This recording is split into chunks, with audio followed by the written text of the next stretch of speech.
It's really frightening when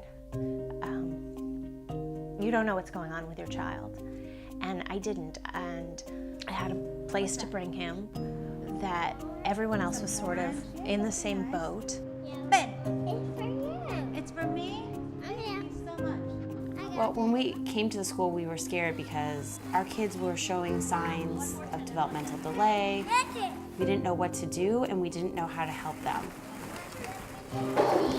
It broke my heart, and to watch him, struggle and not know what to do, and step by step gave me a place to go, and it helped me have some answers. I can't mention Step by Step without mentioning Shelley Cox. When my daughter was born, she was born with cerebral palsy, and she received incredible services, and I wanted to be able to kind of repay, in a way, back what I had gotten, and so I went back and finished my degree in special education and decided that I wanted to start a program. You did it! Excellent job, Frankie!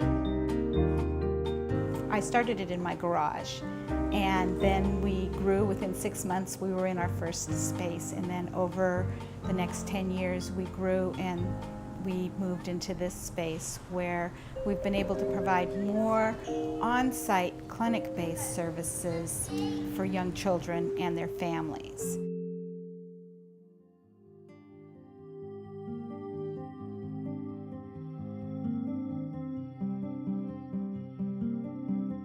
I had a very complicated pregnancy. 5 to 7 times a week, one or both girls nearly didn't make it. So we didn't know whether we would leave the hospital with babies. At 35 weeks, we were very fortunate, and the girls were born, but they were born with some complications. So they started this world with quite a bit of challenge. We went to every different school here in Los Angeles. We interviewed every director, we sat and watched multiple classes, and it was very clear to us that Step by Step had a very different way of helping kids with special needs. It's upside down. We'll turn it the other way. Our goal is to remove the fear that families come in with, to be able to support them in a way that helps them to feel good about their children and good about themselves, and to be able to just release. I think it would be so sad if this place wasn't here. Even just in our case, we would be in such a different position. Jackson's turning 4 in November. This week he started his traditional preschool. He's doing fantastic. I have twin boys, Christian and Jaden. The early intervention program helped them tremendously. Can you give me some more? If we don't have early intervention today, our children in the future are going to end up in group homes, homeless, and it's going to cost the government more money to put those children in the group homes than having early intervention. I'm a speech therapist, so I do, I have seen kids come in late. They get referred late, and I feel like that window of opportunity from 0 to 3 is really crucial.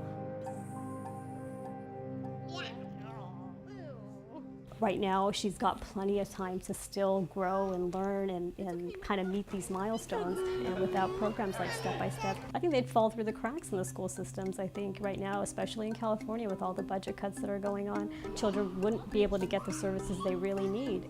Then they get labeled as behavior kids. And so, they really do get lost in the system after that.